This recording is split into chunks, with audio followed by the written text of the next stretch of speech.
ভারতে যদি গদি সাংবাদিক হয়, বাংলাদেশে তেলবাজি সাংবাদিক। সেই কারণেই আমি খুব চিন্তিত যে কামাল আহমেদ আমাদের বন্ধু, তিনি কি সাজেশন দেন, আবার আমি ওই অন্ধকার যুগে যাই কিনা। কিন্তু আমরা কি লিখতে পারছি? আমরা উনি কি ওনার প্রশাসনকে বলছে এই সাথে আপনি লিখেন না? সেলফ সেন্সরশিপ, সেলফ সেন্সরশিপে আমরা একদম কাবু হয়ে পড়েছি। এখান থেকে আমরা বের হতে পারছি না, এবং বের হতে না পারলে আজকের দিনে এটা কঠিন হবে আমাদের এই যাত্রাটা।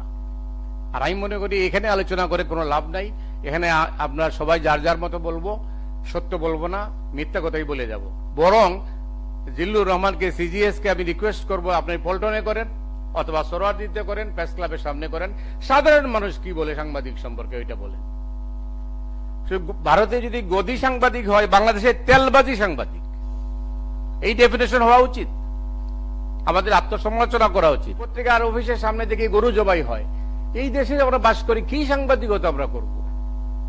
আমি তো সাংবাদিকতা দেখি না এই অবস্থা দিয়ে। আর এই যে সাংবাদিকরা অ্যাক্রিডিটেশন বাতিল হয়, বাতিল তো আমারও হয়েছে, রাজনৈতিক কারণে না, সাংবাদিকতার কারণে। এখন তো রাজনৈতিক কারণে হচ্ছে। আজকে আমরা যে কথা বলছি, কদিন পরে যদি সরকার বদলায় কোনো কারণে, আমরা মনে চিরস্থায়ী তো না কিছুই, তখন আমরা আবার আদালতের কাঠগড়ায় ওই জিল্লুর রহমান সাহেব আমাদের দাঁড় করাবে যে উনার কারণেই যে এরা সরকারের পক্ষে বলেছিল।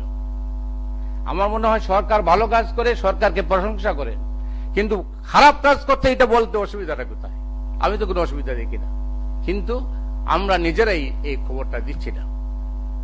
এই উপদেষ্টা পরিষদ, আমি এই যে প্রেস সেক্রেটারিকে সামনে রেখে বলি, সবাই কি ফেরেশতা নাকি? খারাপ কাজ হচ্ছে না, কিন্তু একটা কাগজ কি লিখছে বলেন?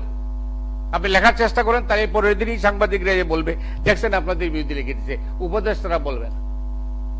অনেক খবর আমাদের কাছে আসছে, কিন্তু আমি তো এই খবর দিচ্ছি না।